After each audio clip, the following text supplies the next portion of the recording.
Sa ngalan ng Ama, ng Anak at ng Espiritu Santo. Amen. Sumainyo ang Panginoon. At sumaiyo rin. Mga kapatid, tayo tinipon bilang isang angka ng Diyos upang sama-sama tayong mag-alay at magpasalamat sa ating Ama sa Langit sa pamamagitan ng ating mahal na pong Jesus Nazareno, ang mabuting pastol, ang tinapay ng buhay, ang ating tagapagligtas. Ipagdasal natin na tunay na maging dalisay ang ating pagsunod at paglilingkod sa Kanya. Upang tayo maging marapat gumanap sa banal na pagdiriwang, aminin natin ang ating mga kasalanan at humingi tayo ng tawad sa Diyos.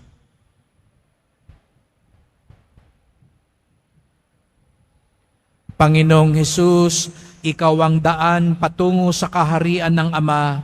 Panginoon, kaawaan mo kami. Panginoon, kaawaan mo kami. Kristo Jesus, Ikaw ang katotohanang magpapalaya sa amin. Kristo, kaawaan mo kami. Kristo, kaawaan mo kami. Panginoong Hesus, Ikaw ang aming buhay at muling pagkabuhay. Panginoon, kaawaan mo kami.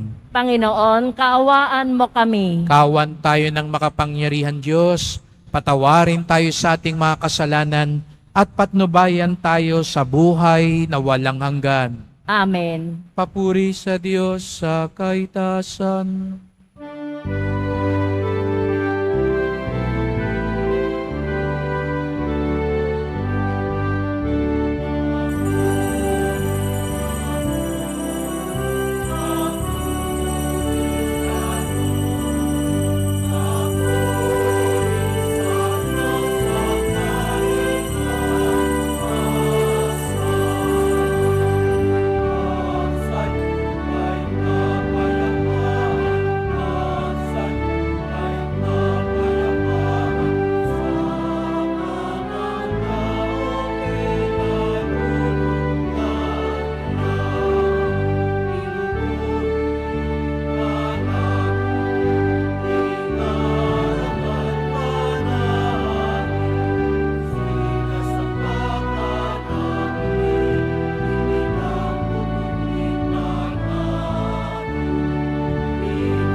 Manalangin tayo.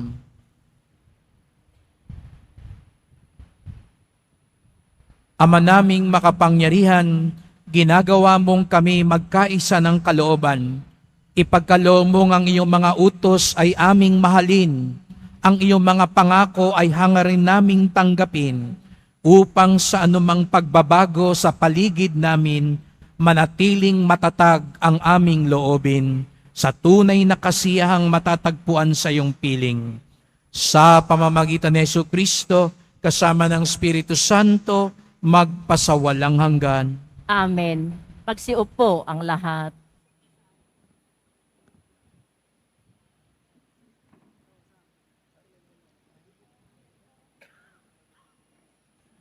Pagbasa mula sa aklat ni Josue.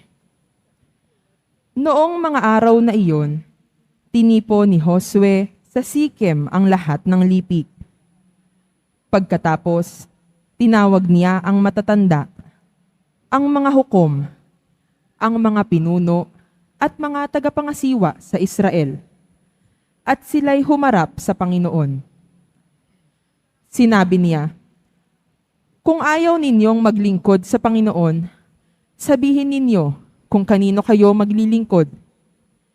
Sa Diyos-Diyos ang sinamba ng inyong mga ninuno sa Mesopotamia, o sa mga Diyos-Diyosan ng mga Amoreyo na sinasamba dito sa lupaing inyong tinatahanan.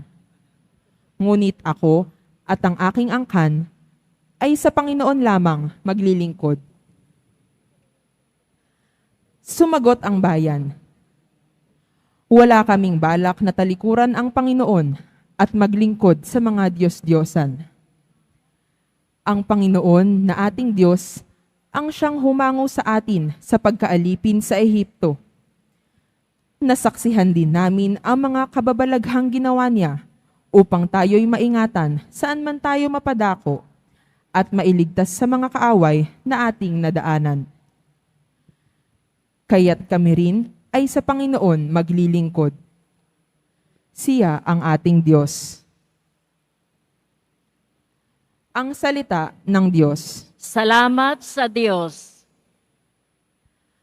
Magsumikap tayong kamtin, ang Panginoong butihin. Magsumikap tayong kamtin, ang Panginoong butihin. Panginooy aking laging pupurihin. Sa pasasalamat, di ako titigil. Aking pupurihin kanyang mga gawa, kayong naaapi, makinig, matuwa. Magsumikap tayong kamtin, ang Panginoong butihin. Kinukupkup ng Diyos ang mga matuwid, at ang taghoy nila'y kanyang dinirinig. Nililipol niya yaong masasama, hanggang sa mapawi sa isip ng madla. Magsumikap tayong kamtin, ang Panginoong butihin. Agad dinirinig daing ng matuwid. Inililigtas sila sa mga panganib. Tumutulong siya sa nasisiphayo. Ang walang pag-asa'y hindi binibigo. Magsumikap tayong kamtin, ang Panginoong butihin. Ang taong matuwid, masurilanin man, sa tulong ng poon, agad maiibsan. Kukupkupin siya ng lubos-lubusan, kahit isang butoy hindi magagalaw. Magsumikap tayong kamtin, ang Panginoong butihin. Ngunit ang masama ay kasamaan din. Sa taglay na buhay ang siyang kikitil. Mga lingkod niya'y kaniyang ililigtas. Sa napakukupkop, siyang mag-iingat. Magsumikap tayong kamtin, ang Panginoong butihin.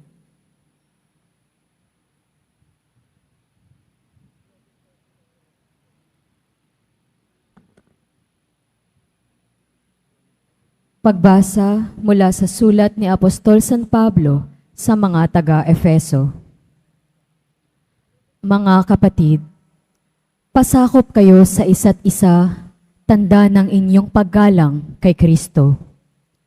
Mga babae, pasakop kayo sa inyong asawa, tulad ng pagpapasakop ninyo sa Panginoon.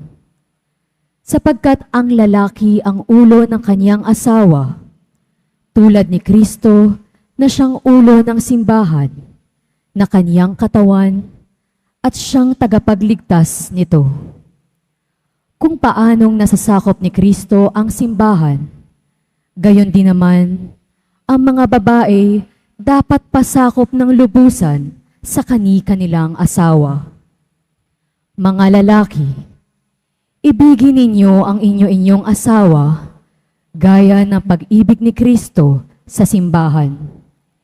Inihandog niya ang kanyang buhay para rito, upang ang simbahay italaga ng Diyos matapos linisin sa pamamagitan ng tubig at ng salita. Ginawa niya ito upang maiharap sa kanyang sarili ang simbahan. Marilag, banal, walang batik at walang anumang dungis o kulubot. Dapat mahalin ng mga lalaki ang kani-kanilang asawa tulad ng sarili nilang katawan. Ang lalaking nagmamahal sa kanyang asawa ay nagmamahal sa kanyang sarili. Walang taong namumuhi sa sarili niyang katawan. Bagkus, ito'y pinakakain at inaalagaan, gaya ng ginagawa ni Kristo sa simbahan.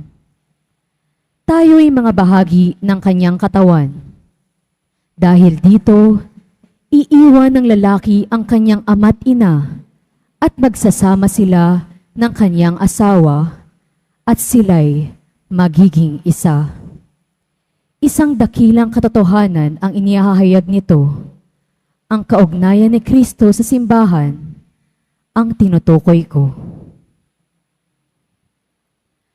Ang salita ng Diyos. Salamat sa Diyos. Magsitayo ang lahat.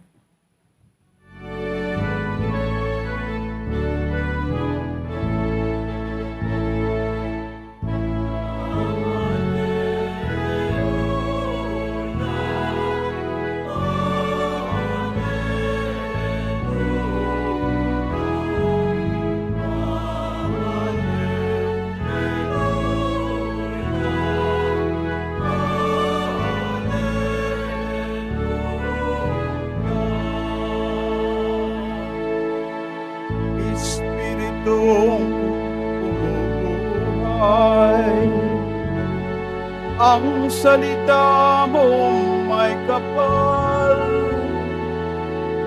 buhay mo ang tinataglay.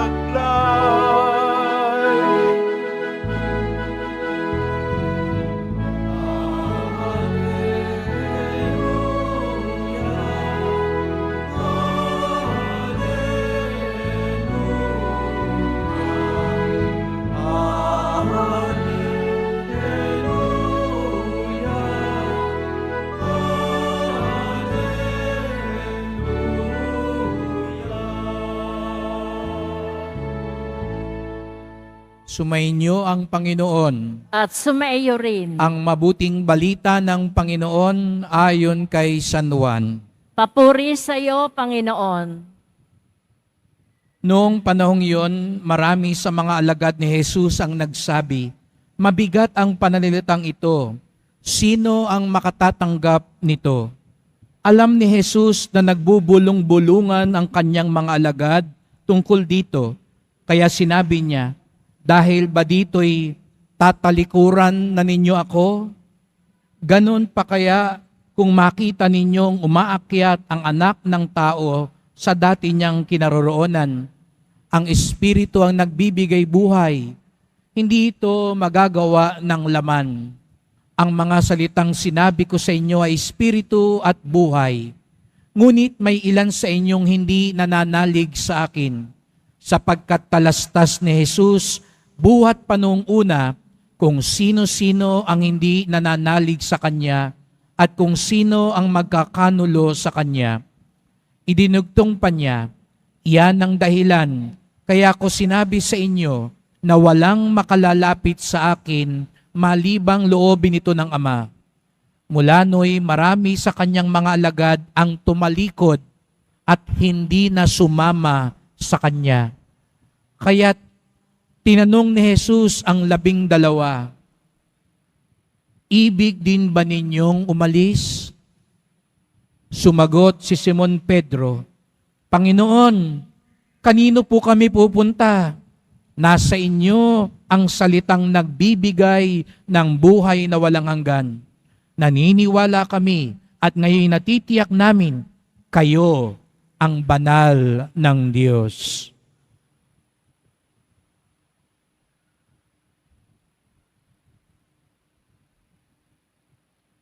Mga kapatid, ang mabuting balita ng ating kaligtasan. Pinupuri ka namin, Panginoong Heso Kristo. Magsiupo ang lahat. Magandang umaga po sa inyong lahat at maligayang pagdating sa tahanan ng ating mahal na pong Hesus Nazareno.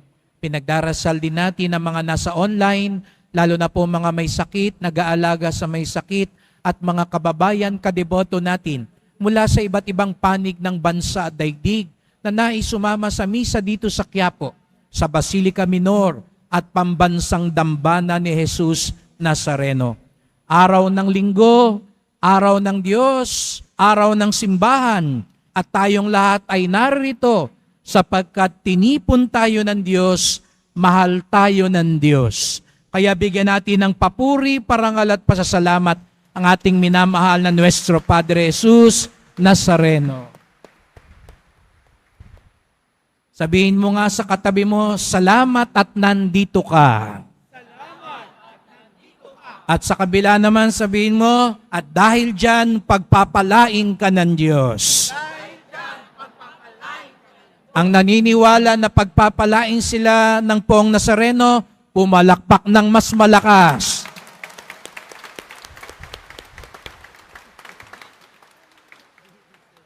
Alam niyo po, kaming mga pari ay napapapalakpak na rin ho kami dahil itong linggong tong huli na kung pinagmamasdan at sinusubaybayan niyo mga ebanghelyo, 5 linggo na po ang ebanghelyo ay tungkol sa tinapay ng buhay.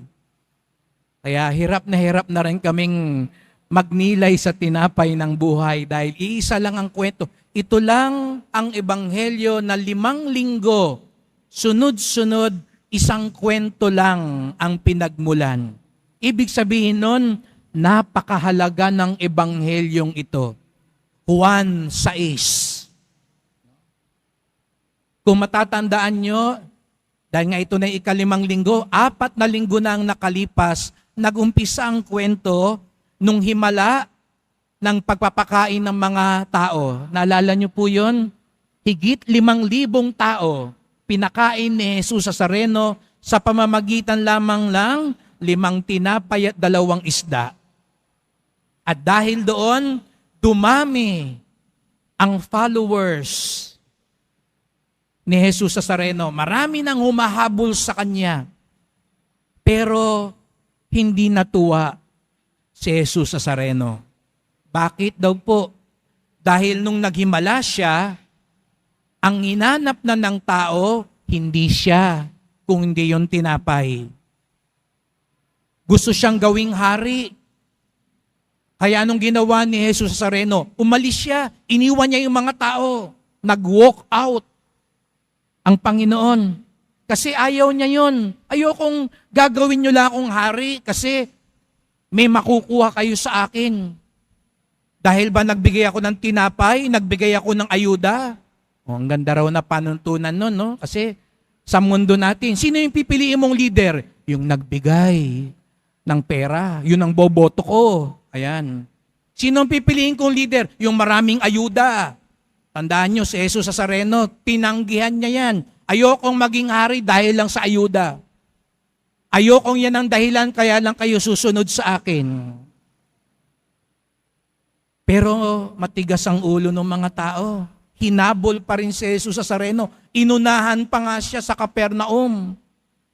Tapos anong sabi ni Hesus Nazareno? Ito maganda po mga kapatid.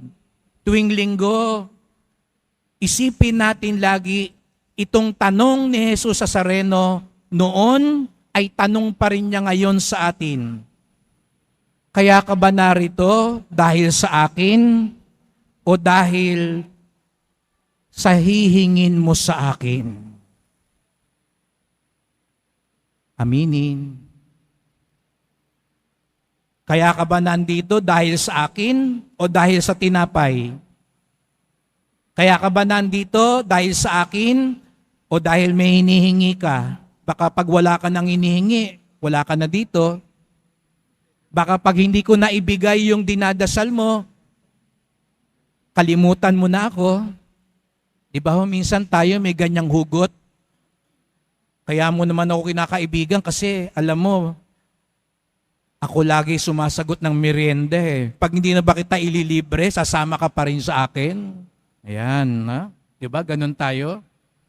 Di ba? Minsan may tatawag sa iyo. Ang tagal-tagal nang hindi mo nakakausap. Kumpare! O, pare, bigla ka napatawag.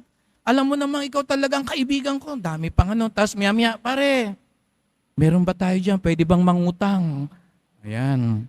Ako ba talagang inanap mo? O yung uutangin mo sa akin? Medyo natangingiti ho tayo, pero magandang tanong yan. Tatanungin tayo ni Jesus sa Sareno, ako ba talaga hinahanap nyo? O yung ibibigay ko sa inyo? Kaya ngayon mga tao nun, ako ba? O yung tinapay? Sana mga kapatid, masabi nating lahat, kayo po, mahal na poon, ang hinahanap namin. Kaya nga ang sabi ni Jesus sa Sareno, huwag yung tinapay ang hanapin nyo. Ako yung tinapay ng buhay. Huwag yung tinapay. Magugutom din kayo mamaya pagkain ng tinapay na yan. Mapapanis din yan tinapay na yan. Parang pera yan. Mauubos din yan. Ang hanapin ninyo, yung hindi mauubos. Ako. Huwag lang yung binibigay ko, yung nagbibigay ang hanapin ninyo. Pero hindi pa rin maintindihan ng mga tao. Kaya anong sabi ni Jesus sa Sareno? Ako ang tinapay ng buhay. Ang sino mang kumain ng aking laman, uminom ng aking dugo, ang siyang mabubuhay magpakailanman. Nung narinig ng mga taong yon, ito na ngayon yan, yung bersikulo ngayon, ang hirap ng pananalitang ito. Sinong tatanggap nito? Ayaw namin ito. Nung una, akala ng mga tao, hindi nila maintindihan si Jesus sa Sareno. Nung sinabi niyang, kailangan niyong kainin ang aking katawan. Pero hinahanda na niya ang mga tao sa misa. Dahil tuwing nagdiriwang tayo ng misa, dito natin tinatanggap ang katawan ni Kristo. Kaya sabi ko sa inyo, napakahalaga pala ng ebanghelyon to. 5 linggo ang ginugol natin. Pero hindi ito tinanggap ng mga tao. Pero alam niyo po ba sa ating pananampalataya, yung unang 1,500 taon, ang lahat ng Kristiyano naniniwala na tuwing misa, ang tinatanggap natin ay ang katawan ni Kristo. Yung first 1,500 years, walang nagdududa na ang tinatanggap natin sa misa ay ang katawan ni Kristo. At yun ay mahalaga kasi sabi ni Jesus sa Sareno, pag hindi nyo ko tinanggap, ang katawan ko, baliwala lahat. Kalimutan nyo na, hindi ko kayo tagasunod. Kaya pinapahalagahan natin ng misa. Kaya linggo-linggo, inaanyayahan tayo dito dahil ito ang pagkakataon tanggapin natin ng tunay si Jesus sa Sareno. Mawalang galang na po. Opo, mahal natin ang imahe ng Poong Nazareno. Pero tanda lang po yan ni Jesus. Kumbaga, letrato po yan ni Jesus. Ang totoong Jesus ay yung tinatanggap natin sa komunyon. Kung mahal na mahal natin ang imahe, mas lalo nating mahalin ang tinatanggap natin sa komunyon. Kung tayo'y nagpapahalaga sa prosesyon, mas lalo nating pahalaga ng banal na misa dahil ito ang pagkakataon, yung sinabi ni Jesus sa Sareno, kung hindi kayo kakain ng aking katawan, kung hindi kayo iinom ng aking dugo, wala kayo sa buhay ko. Kaya mahalaga sa atin ang misa. Dahil ito ang pagkakataong tinatanggap natin si Jesus Nazareno mismo. Kaya napatanong ko ka dati, anong gusto nyo? Yakapin mo yung litrato ng asawa mo o yakapin mo mismo yung asawa mo? Baka iba sabihin, Father, parang mas gusto ko yung litrato dahil parang hindi ko na siya makita. No? Pero aminin natin, siyempre mas gusto mo yung yakapin mismo siya kaysa yung litrato. Di po ba? Ganun po yun. Ang imahe po, ang ibang mga tanda, para mga litrato po yan. Pero yung tatanggapin natin mamaya, yung nandito po sa tabernakulo, mismo. Kaya mamaya, anong sabihin ko sa inyo? Anong sasabihin ng mga lay minister natin? Katawan ni Kristo. Hindi natin sasabihin, parang katawan ni Kristo. Siguro katawan ni Kristo to. Katulad ng katawan ni Kristo. Sagisag ng katawan ni Kristo. Hindi. Anong sabi ng pare? Katawan ni Kristo. Kaya tayo naman, amen. Kaya mahalaga sa atin to mga kapatid. Pero hindi daw to matanggap ng ibang tao. Kaya isa-isa silang umalis. Bakit daw sila umalis? Mabigat ito. Hindi natin matanggap ito. Meron daw ibang kadahilanan bakit hindi matanggap ng tao ang isang bagay. Pwedeng sabihin, hindi pwede yan. Hindi ko maintindihan yan. Hindi ko kaya yan. Di ba minsan ganun ang katwiran natin? Pag may papagawa sa'yo, anong sasabihin ng iba? Hindi ko kaya yan. Anong sasabihin naman ng iba? Hindi pwede yan. Yung iba naman, hindi ko naman maintindihan yan eh. Kaya ano ginagawa? Nagbubulong-bulungan. Kaya nung 2 linggo ang nakakalipas, ang pagninilay natin, tayong Pilipino, magaling sa ganyan eh, di ba? Pag nagsalita yung leader mo, ito tayo pag ayaw mo, anong gagawin mo? Kakalabitin mo yung katabi mo, magbubulong-bulungan. Pag nagsalita yung teacher, yung magulang mo, pag sinabi, mamaya maglinis kayo ng bahay, magbubulong-bulungan. Ngayon, yung iba sa inyo siguro, sasabihin, ang haba-haba na ng paring to, kailan kaya matatapos to, nagbubulong-bulungan. At ang masaklap ngayon, hindi lang yung mga tao ang nagbubulong-bulungan, yung mga alagad na mismo ni Jesus Nazareno ang nagbubulong-bulungan. At umalis sila. Bakit sila umalis? Hindi dahil sa hindi kaya, hindi pwede, hindi maintindihan. Alam nyo sa bandang huli anong dahilan? Hindi ko gusto. Ayaw kong sundin yan. Mga kapatid, napakagandang tanong din sa atin. Pag tumatanggi ba tayo, anong dahilan? Minsan ikakatwiran natin, hindi pwede yan. Pero sa totoo lang, alam mo ang dahilan mo? Ayoko yan. Hindi ko susundin yan. Hindi ko maintindihan yan. Pero sa loob-loob mo, yung katigasan ng puso mo, hindi mo matanggap. Kaya katulad ng ginawa ng mga tao, isa-isa silang umalis. Nakakalungkot yung tagpo, mga kapatid, dahil ayaw. At aminin natin, mga kapatid, may mga bagay naman alam natin, pero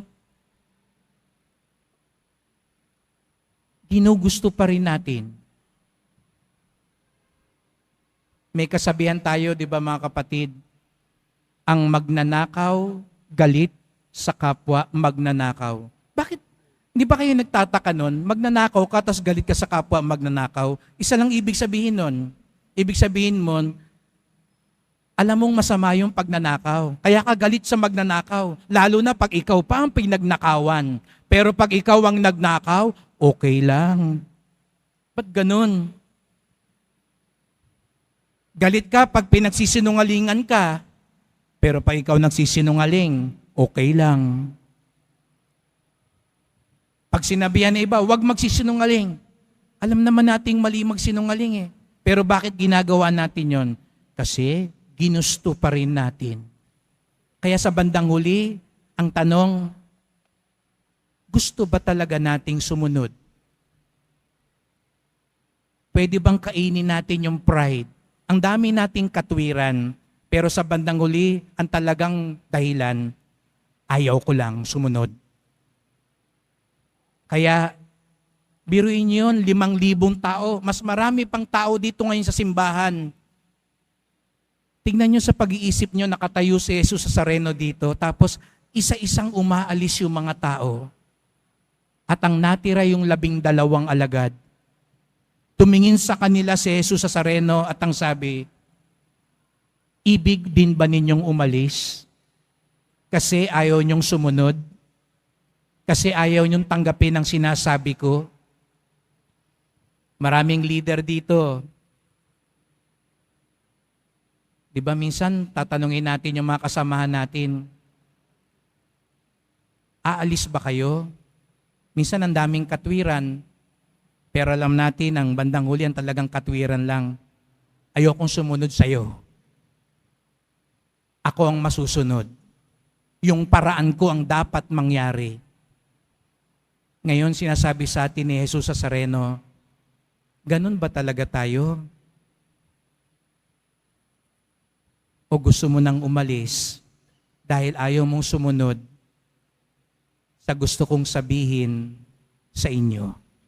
Sana po mga kapatid, katulad ni Simon Pedro, masabi natin, hindi po kami aalis. Panginoon, kanino po kami pupunta? Nasa inyo ang salitang nagbibigay buhay. Sana katulad ni Joshua sa unang pagbasa, sabi niya, ako at ang akin angkan sa Panginoon lamang maglilingkod. Hindi po kami kakalas, Panginoon. Kahit mahirap, kahit na minsan parang hindi ko maintindihan, kahit na parang ayaw kong sundin, hindi ako aalis, Panginoon. Sapagkat ako'y tunay mong alagad, ako'y tunay mong lingkod, ako'y tunay na mananalig sa iyo. Sana mga kapatid, ganon din ang ating maging tugon kay Jesus Nazareno. Kaya't sa pagpapatuloy ng misang ito, magdasal po tayo. Mahal na pong Jesus Nazareno, naririto po kami sapagkat alam namin nasa inyo ang tunay na buhay at biyaya. Patawad po kung minsan marami kaming katwiran sa hindi pagsunod. Hindi kaya, hindi pwede, hindi maaari, hindi ko maintindihan. Pero sa totoo lang, ang talagang dahilan namin, matigas ang aming puso at ayaw lang naming sumunod. Ayaw naming magpakumbaba. Ayaw naming magpaubaya. Panginoon, kayo po ang tinapay ng buhay. Nawa, tunay naming kayong tanggapin upang matularan namin ang inyong pagsunod at pagmamahal sa kalooban ng Ama. Mahal na pong Jesus Nazareno, kawaan niyo po kami, basbasan niyo po kami. Amen. Amen. Magsitayo ang lahat.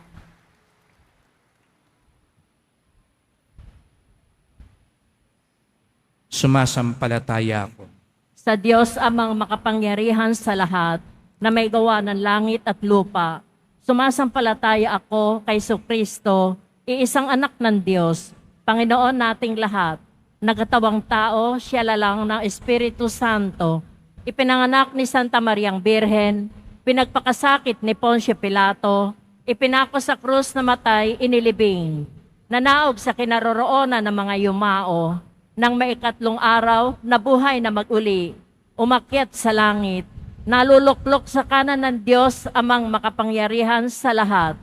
Doon magmumulang paririto at puhukom sa nangabubuhay at nangamatay na tao.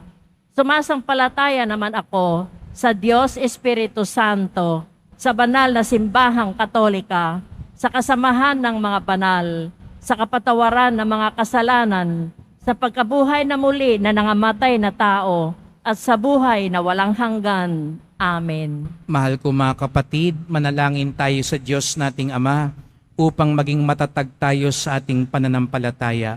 Siya ang maging matibay na sandigan natin sa paghaharap sa mga pagsubok at hirap sa buhay.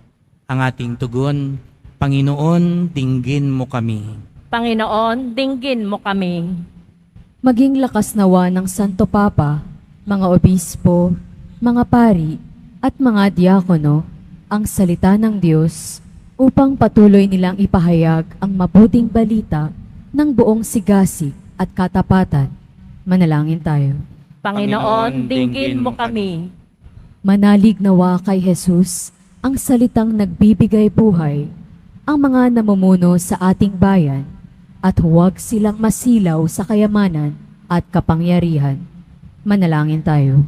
Panginoon, dinggin mo kami. Gabayan mo nawa ang mga guro at katekista at silang mga patuloy na nagtuturo ng mabuting asal at pananalig sa iyo, O Diyos. Bigyan mo sila ng lakas ng loob upang masalamin din nila ang bawat mabuting kanilang itinuturo't ibinabahagi. Manalangin tayo. Panginoon, dinggin mo kami. Huwag nawang panghinaan ng loob ang mga pamilyang may alitan at nagkawatak-watak at matuto silang magsakripisyo at magpakumbaba upang maibalik nila ang magandang ugnayan sa isa't isa.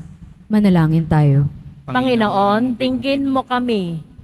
Tanggapin nawa sa kaharian ng Diyos ang mga kapatid nating namayapa upang sila'y magkamit ng walang hanggang kagalakan at kapayapaan. Manalangin tayo. Panginoon, dinggin mo kami. Ama, ikaw ang aming kanlungan. Pakinggan mo ang panalangin ng iyong bayan. Tanggapin kami at panatilihin sa iyong pag-ibig sa pamamagitan ni Kristong aming Panginoon. Amen. Magsiupo ang lahat.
Magsintayo ang lahat. Manalangin kayo mga kapatid upang ating paghahain ay kalugdan ng Diyos amang makapangyarihan. Tanggapin nawa ng Panginoon ito paghahain sa iyong mga kamay, sa kapurihan niya at karangalan, sa ating kapakinabangan at sa buong sambayanan niyang banal. Ama naming lumikha, pinagkamit mo kami ng iyong pagkupkup, pakundangan sa isang pampalagi ang paghandog. Kaya't sa iyong sambayanan ay iyong ipagkaloob ang pagkakaisa at kapayapaang nagbubuklod, bunga ng aming alay na iyong ikinalulugod. Sa pamamagitan ni Jesucristo, kasama ng Espiritu Santo, magpasawalang hanggan. Amen. Sumainyo ang Panginoon. At sumaiyo rin. Itaas sa Diyos ang inyong puso at diwa. Itinaas na namin sa Panginoon. Pasalamatan natin ang Panginoong ating Diyos. Marapat na siya ay pasalamatan. Ama naming makapangyarihan, tunay ngang marapat na ikaw ay aming pasalamatan sa pamamagitan ni Jesucristo na aming Panginoon. Lubhang nabagbagang kanyang loob sa pagkakamali ng tao sa sansinukob, kaya't minabuti niyang siya ipanganak ng birheng bukod mong pinagpala sa babaeng lahat. Sa labi ng imbing kamatayan, kami inagaw ng namatay mong anak. Sa pagkabuhay niya, kami kanyang binuhay upang kaugnayan namin sa iyo'y huwag magwakas. Kaya kaisa ng mga anghel, nagsisiawit ng papuri sa iyo, nang walang humpay sa kalangitan, kami nagbubunyi sa iyong kadakilaan.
Magsiluhod ang lahat. Ama naming banal, ikaw ang bukal ng tanang kabanalan, kaya't sa pamamagitan ng Espiritu, gawin mong banal ang mga kaloob na ito, upang para sa amin maging katawan at dugo ng aming Panginoong Jesucristo. Bago niya pinagtiis ang kusang loob na maging handog, hinawakan niya ang tinapay, pinasalamatan kanya, pinaghati-hati niya ito, iniabot sa kanyang mga lagad at sinabi, "Tanggapin ninyong lahat ito't kanin. Ito ang aking katawan na ihahandog para sa inyo."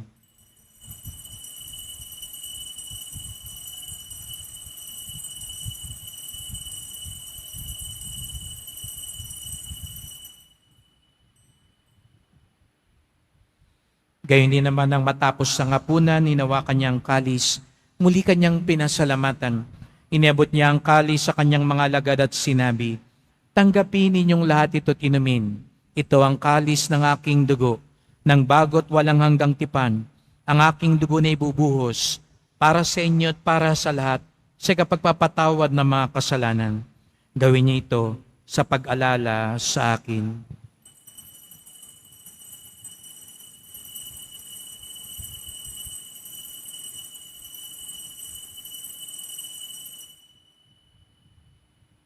Magsitayo ang lahat. Ipagbunyi natin ang misteryo ng pananampalataya. Si Kristo'y namatay, si Kristo'y nabuhay, si Kristo'y babalik sa wakas ng panahon. Ama, ginagawa namin ngayon ang pag-alala sa pagkamatay at muling pagkabuhay ng iyong anak.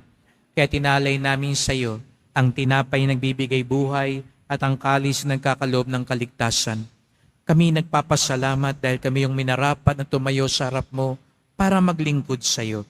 Isinasamo namin kaming magsalo-salo sa katawan at dugo ni Kristo ay mabuklod sa pagkakaisa sa pamamagitan ng Espiritu Santo. Ama, lingapin mong iyong simbahang laganap sa buong daigdig.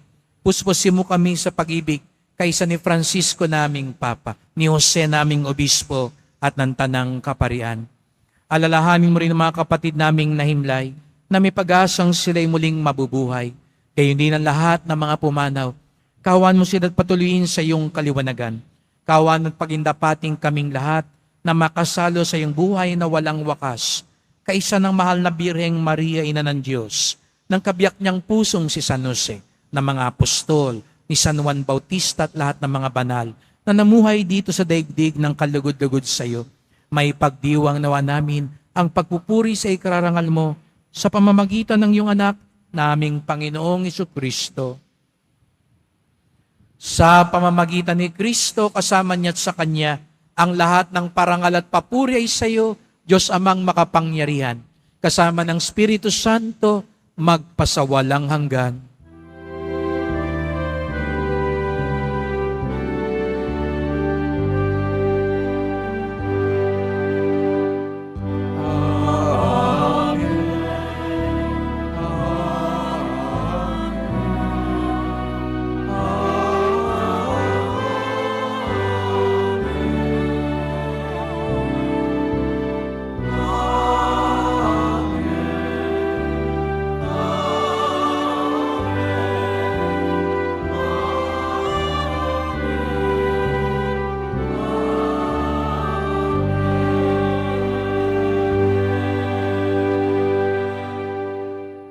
buong galang tayong tumawag sa ating Ama sa langit. Ama Ama namin, namin, sumasalangit ka, sambahin ang ngalan mo, mapasa amin ang kaharian mo, sundin ang loob mo dito sa lupa para ng sa langit. Bigyan mo kami ngayon ng aming kakanin sa araw-araw at patawarin mo kami sa aming mga sala para ng pagpapatawad namin sa nagkakasala sa amin. At huwag mo kaming ipahintulot sa tukso at iadya mo kami sa lahat ng masama. hinihiling namin kami adya sa lahat ng masama, pagkalooban ng kapayapaan araw-araw, iligtas sa kasalanan, ilayo sa lahat ng kapahamakan, samantalang aming pinananabikan ang dakilang araw ng pagpapahayag ng tagapagligtas naming si Jesucristo. Sapagkat iyo ang kaharian at ang kapangyarihan at ang kapurihan magpakailanman. Amen. O Panginoong Jesucristo, sinabi mo sa iyong mga apostol at ngayon sinasabi mo sa amin lahat dito, kapayapaan ang iniiwan ko sa inyo. Ang aking kapayapaan ay binibigay ko sa inyo. Tunghayan niyo po ang aming pananampalataya, wag po ang aming mga kasalanan. At pagkalooban kami ng kapayapaan at pagkakaisa, ayon sa iyong kalooban, kasama ng Espiritu Santo, magpasawalang hanggan. Amen. Ang kapayapaan ng Panginoon ay laging sumainyo. At sumaiyo rin. Magbigayan tayo ng kapayapaan ni Kristo sa isa't isa. Kordero ng Diyos na nag-aalis ng mga kasalanan ng sanlibutan, maawa ka sa amin. Kordero ng Diyos na nag-aalis ng mga kasalanan ng sanlibutan, maawa ka sa amin. Kordero ng Diyos na nag-aalis ng mga kasalanan ng sanlibutan, ipagkaloob mo sa amin ang kapayapaan. Magsiluhod ang lahat. Narito ang ating Panginoong Jesucristo, ang tinapay na nagbibigay buhay. Ang kordero ng Diyos nag-aalis ng mga kasalanan ng sanlibutan, mapapalad ang inaanyayahan sa kanyang piging. Panginoon, hindi ako karapat-dapat na magpatuloy sa iyo, ngunit sa isang salita mo lamang ay gagaling na ako.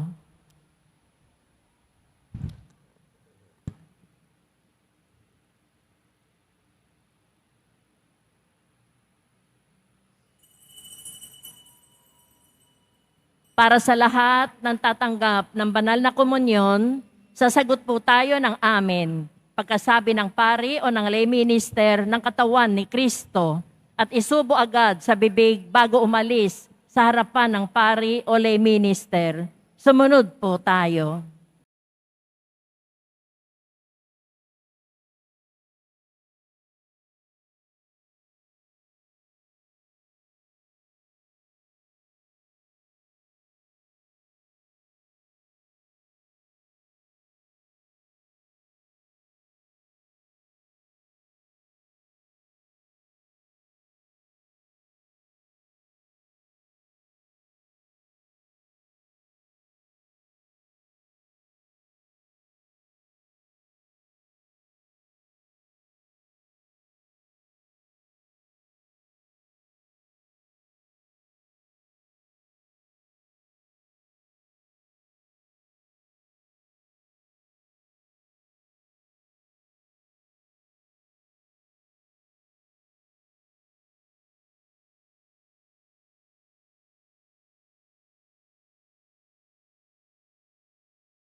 Manalangin tayo.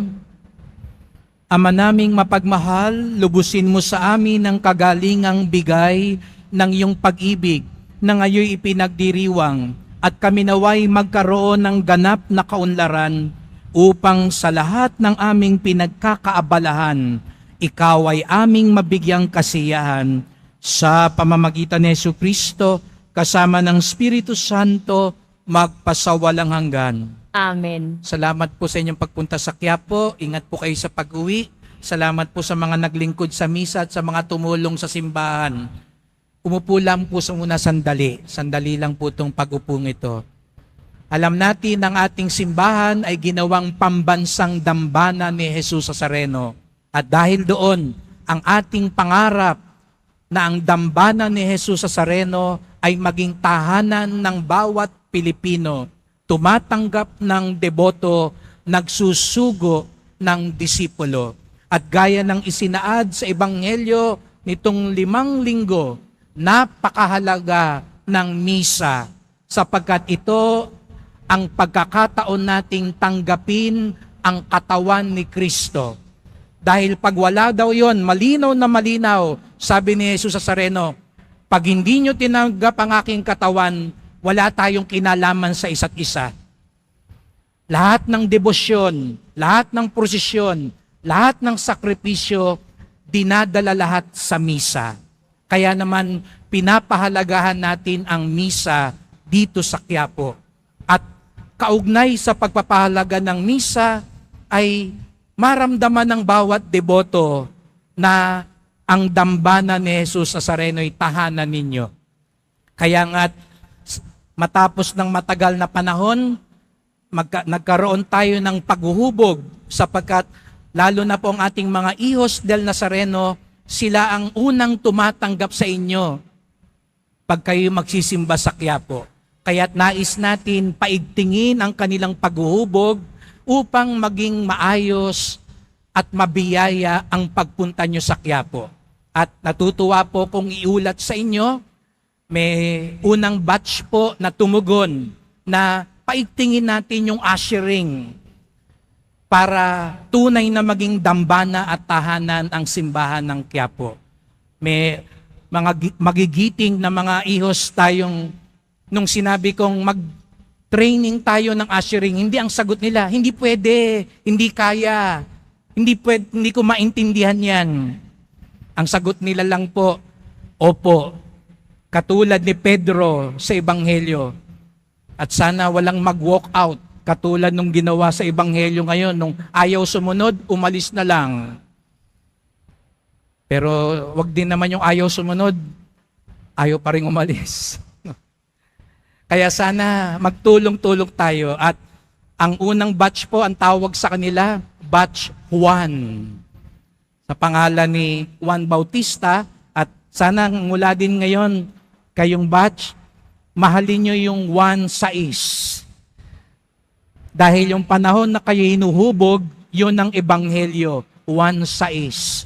Tungkol sa tinapay ng buhay, tungkol sa pagsunod at pagtanggap kay Jesus Nazareno. Kaya tinatawagan ko yung batch 1, tumayo nga kayo at makilala at atin din pasalubungan sila ng masigabong palakpakan.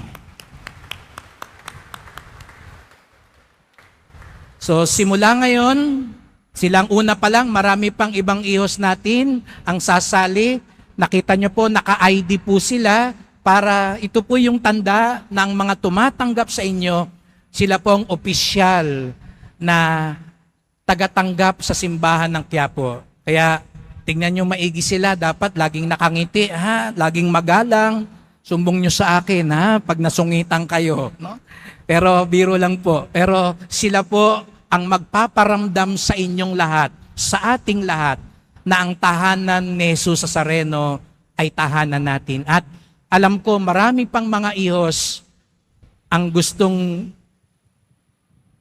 pumasok din at mag-undergo ng paghuhubog upang lalo nating patunayan na ang simbahan natin ay tunay na dambana. Kaya mga kapatid, salamat at hindi kayo nangatwiran ng kung ano-ano na hindi pwede, hindi ko kaya, hindi maaari, hindi ko maintindihan. Ang sagot nyo lang ay katulad ng hiling ng Pong Nazareno, narito po ako, handang maglingkod, handang sumunod. At sana maging inspirasyon kayo ng marami pa nating mga kapatid na tumugon sa tawag ng Pong Nazareno. At tayong lahat, pagpalain tayo lagi ng mahal na Pong Jesus Nazareno. Tumayo po tayo. Sumainyo ang Panginoon. At sumaiyo rin. Mahal na Pong Jesus Nazareno, inihayag mo sa pamamagitan ng krus ang walang maliw na pag-ibig ng Diyos sa sangkatauhan.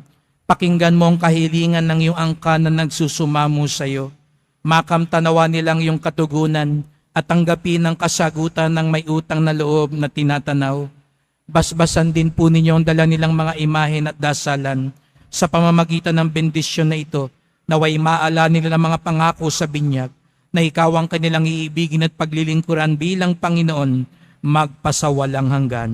Amen. At pagpalain kayong lahat ng makapangyarihang Diyos, Ama at Anak at Espiritu Santo. Amen. Humayo kayo at patuloy tayong sumunod sa mahal na Pong Jesus Nazareno. Salamat sa Diyos.